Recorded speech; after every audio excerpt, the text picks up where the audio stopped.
एक सफलता का राज यह है कि हुबहू नकल करना छोड़ो। How to get success. जब कोई सफल इंसान के बारे में पढ़ते हैं, सुनते हैं या देखते हैं, तब तुरंत ही हमें ऐसा ही हुबहू बनने की चाह उमड़ पड़ती है। माफ कीजिए, लेकिन हमारी यही चाह को देखकर ही सफल लोग भी ज्यादा दिखावा करते हैं। बहुत सारे मोटिवेशनल स्पीकर भी ये सब जलवे दिखा के आपको प्रलोभित करते हैं।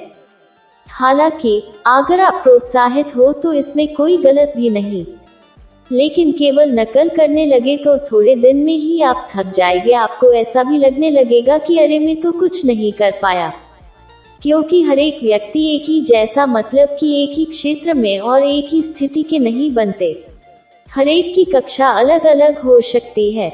इसे किसी खास सांचे, ढांचे या मॉडल में फिट नहीं किया जा सकता, क्योंकि ये व्यक्तित्व विकास की प्रक्रिया है। आप केवल किसी के जैसा बनने के बजाय अपने व्यक्तित्व पर ध्यान दें, अपने आप को बेहतर बनाने में लग जाएं।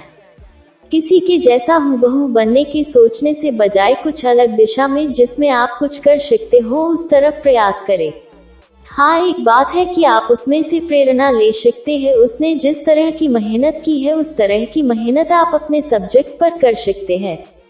मतलब कि एक काम जो आपको पसंद है, उनको बस करते जाए, उसमें मेहनत कीजिए। धीरे धीरे उनका रिजल्ट जरूर आएगा, लेकिन भेड़ चाल की तरह उसने जो किया हुबहू में वैसा ही करूँगा, ऐसा नहीं।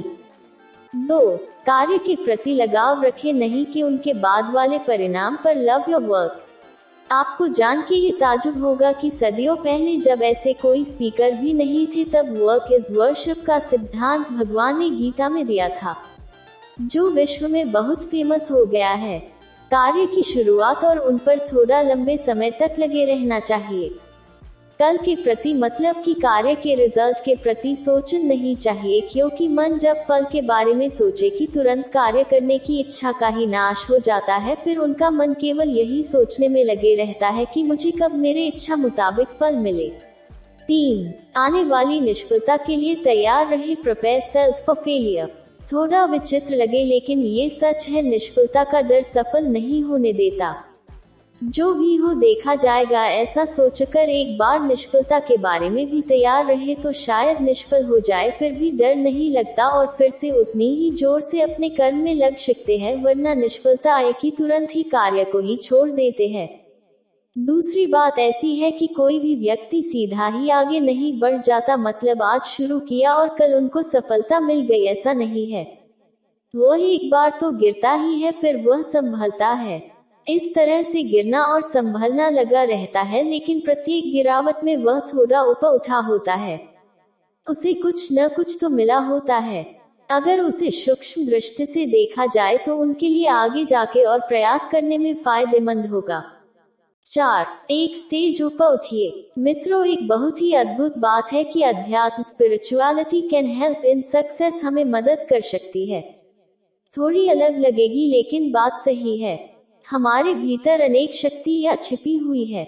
उन्हीं शक्ति को बाहर लाने के लिए हमें थोड़ा भीतर भी जाना होगा, क्योंकि जो बाहर है वह भीतर का ही प्रतिरूप है। हमें अपने गिरबान में झांकना होगा तो हमें पता चलेगा कि हम भीतर से टूट चुके होते हैं। बात करते हैं बड़ी बड़ी, लेकिन भीतर तो सब कुछ अस्त व्यस्त है। पहले हमें भीतर जो सोच की अस्त व्यस्तता है उसे ठीक करना होगा।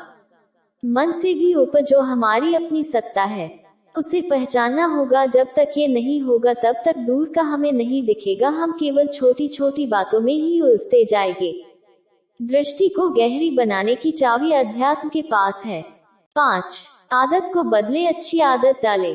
मित्रों, ये बात यहाँ पर जरा अलगसी लगे, लेकिन बिल्कुल सही है। हमें अपनी आदत बदलने का प्रयास करते रहना चाहिए, क्योंकि बिना कुछ किए भी कार्य तभी होगा जब हम आदत से जुड़े हुए हैं।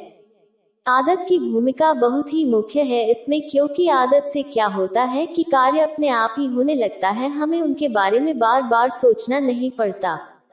इनसे विपरीत, अगर आपकी आदत अच्छी नहीं तो आप लाख चाहे फिर भी कुछ नहीं कर पाएंगे, क्योंकि आपको करना है लेकिन आपसे हो नहीं पाता। इसलिए अपने जीवन को नियमित बनाएं। ये मुझे करना ही है तो करना ही है, ऐसा सोचकर उसे किसी भी हाल में करें। 6. सोचते रहने से अच्छा है शुरू कर देना। अगर आप केवल कार्य करने के बारे में सोचते ही रहेंगे तो कुछ काम होने वाला नहीं है, क्योंकि शुरुआत ही आगे बढ़ेगी और वास्तविक काम में परिवर्तित होगी। केवल सोच तो एक कागज के घोड़े की तरह साबित होगी जो हमें आगे बढ़ने ही नहीं देगी।